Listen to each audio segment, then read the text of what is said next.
Ya, di depan saya eh, tunjukkan satu ilustrasi bagaimana para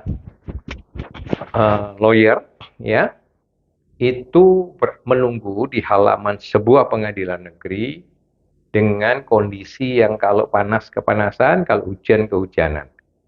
Singkatnya dalam bahasa ya relatif vulgar, keleleran begitu. Sehingga nggak jelas tuh, mana lawyer, advokat, ya pengacara, mana mungkin Markus di situ, mana pencari keadilan, ya, ya nggak jelas itu, ya. Saya nggak melihat ada penghormatan itu terhadap kehadiran advokat, ya. Kalau saya lihat itu secara proporsional, penghargaan secara proporsional dan wajar. Padahal advokat itu seringkali menggaungkan ya dirinya adalah profesi yang sifatnya officium nobile, terhormat, ya kehormatan. Lalu di dalam undang-undangnya dikatakan juga sebagai penegak hukum. Tapi di melalui etalase ruang tunggu saja, itu kalau saya menyimpulkan bisa terlihat gitu ya, uh, kemartabatan advokat itu tidak dihargai sebagaimana mestinya gitu. Nah, saya khawatir ungkapan-ungkapan seperti itu yang muluk-muluk itu sebenarnya hanya penipuan diri ya bagi diri advokat itu.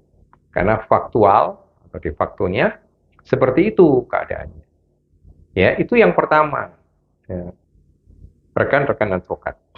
Yang kedua, di dalam pendataan kami ya, Perjakin di tahun 2020 itu kami dapatkan ada kurang lebih 500 fakultas hukum dengan 56 sekolah tinggi ilmu hukum se-Indonesia dan ada kurang lebih ya 400 fakultas ekonomi dan kurang lebih malahan dari eh, 60 sekolah tinggi ekonomi. Jadi kalau rata-rata setiap fakultas hukum dan fakultas ekonomi itu menghasilkan 100 saja lulusan, ini saya ambil secara garis besar saja, artinya hampir kurang lebih ada 550,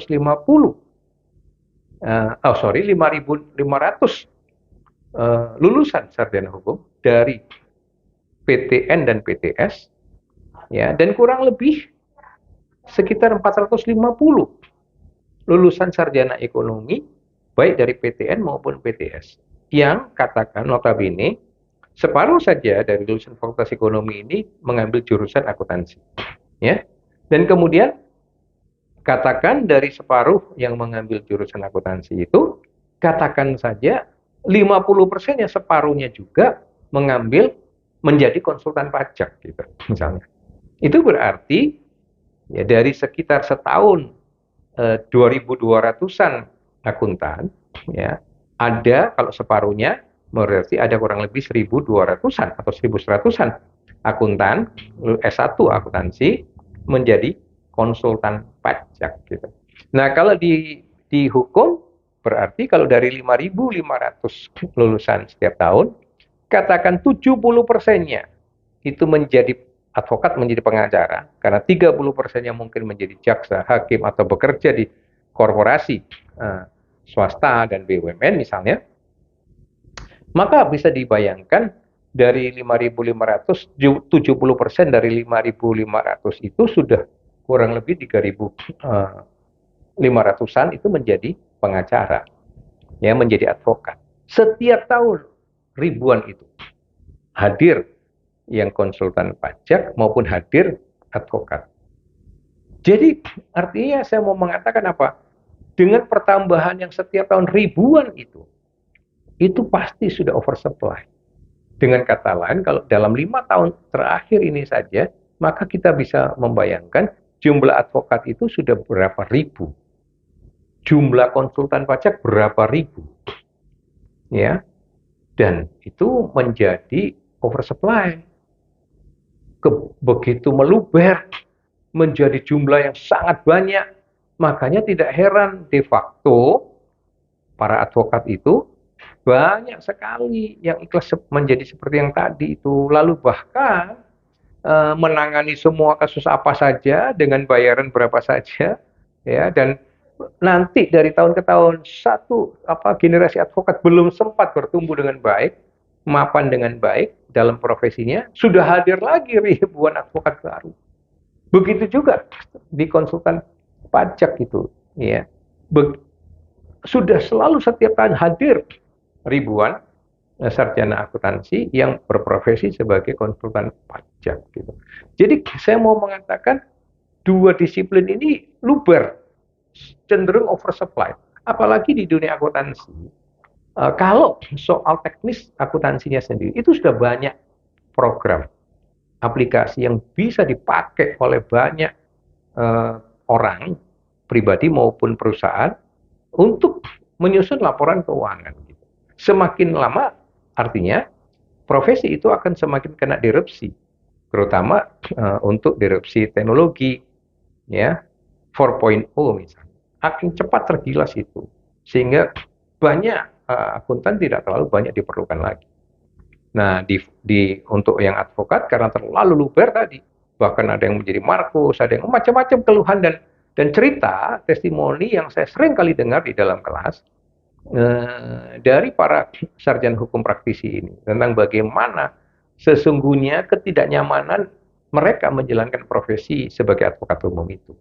Nah, belum lagi ya, atau berdasarkan situasi itu mungkin ya pernah mantan wakil Menteri Hukum dan HAM Profesor Edi Hiritz itu yang sekarang memang sudah menjadi tersangka dan bukan lagi wakil menteri, dalam suatu seminar pernah mengatakan gitu, sekarang sangat mudah orang jalanan itu menjadi advokat.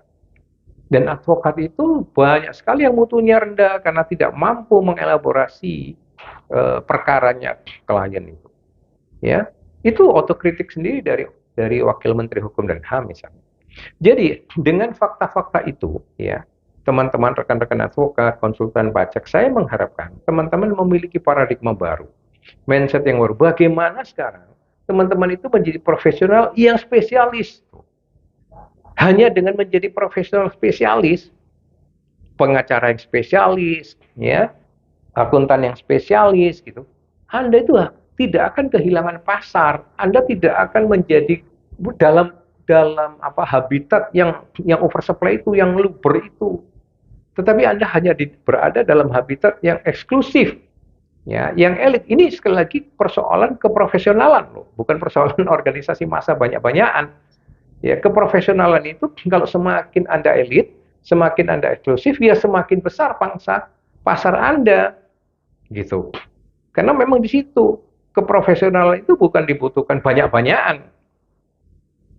Dan ini degradasi profesi pengacara ini akan sebentar lagi akan semakin lebih amburadul karena saya mendengar ada satu program dari pemerintah tentang terbukanya pendidikan hukum itu hanya dalam 1 tahun, entah di level S1 atau S2 itu. Ya, dan itu sudah banyak ditawarkan, banyak sudah diimplikasikan. Saya tidak bisa membayangkan itu. Meskipun mungkin secara teoritis dan normatif dikatakan yang bisa masuk di situ adalah mereka yang sudah bekerja minimal 5 tahun ke atas pada bidang itu. Tapi saya tidak bisa membayangkan dan tetap tidak bisa membayangkan kualitas yang didapat oleh mereka hanya setahun belajar hukum. Sedangkan yang sekarang belajar hukum yang paling cepat 3,5 tahun aja masih amburadul, lulus belum tentu bisa kerja. Ya, yang lalu-lalu itu kalau di zaman saya kan harus menempuh SKS yang jumlahnya banyak sekali itu. Ya. Itu saja banyak yang belum tentu bisa kerja. Apalagi kalau disertai dengan program-program yang semacam itu. Saya tidak mengerti apa latar belakang pemikiran itu. Apakah sudah dipikirkan matang-matang tentang kemanfaatannya dan sebagainya, saya nggak tahu. Tetapi yang pasti dengan program itu nanti akan terjadi degradasi quality, ya, dari profesi pengacara itu sendiri. Jumlah mungkin makin banyak, ya, tetapi kualitas mungkin makin menurun. Ya. Nah, maka pesan saya adalah dengarkan testimoni-testimoni, dengarkan kesaksian-kesaksian dari alumni PKPP Perjakin, ya, yang dengan sangat eksplisit di sana mengatakan setelah mereka mengikuti pendidikan di kelas PKPP Perjakin, terbuka wawasan baru tentang profesi yang lebih punya prospek, yaitu profesi pengacara pajak. Dan sekali lagi, profesi ini pada tahun-tahun ke depan akan menjadi profesi yang elit, ya, yang eksklusif, dan tentu dampaknya pasti ekspensif. Artinya Anda tidak bisa lagi nanti hanya dijadikan wayang oleh prinsipal Anda. Saya mendengar itu cerita seorang pengacara hanya menjadi wayangnya kliennya, prinsipalnya gitu. Jadi dibayar pokoknya hanya disuruh ini diperalat begitu, ya kan? Yang nyetir semua prinsipalnya. Itu sungguh memprihatinkan dan menyedihkan. Dan bukan cuma baru sekali itu saya mendengar advokat diperlakukan semacam itu di banyak tempat. Beberapa prinsipalnya merasa sudah membayar, mendikte, hanya menjadikan advokatnya, lawyernya itu wayang. Ya, itu banyak yang melakukan itu.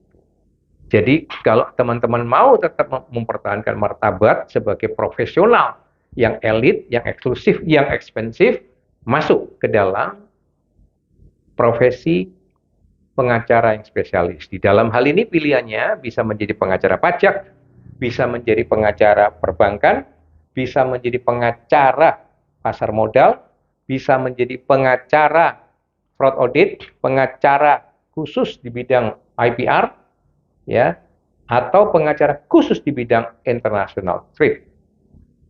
ABI memfasilitasi pendidikan di 7 bidang hukum ekonomi itu secara khusus untuk melahirkan pengacara-pengacara khusus.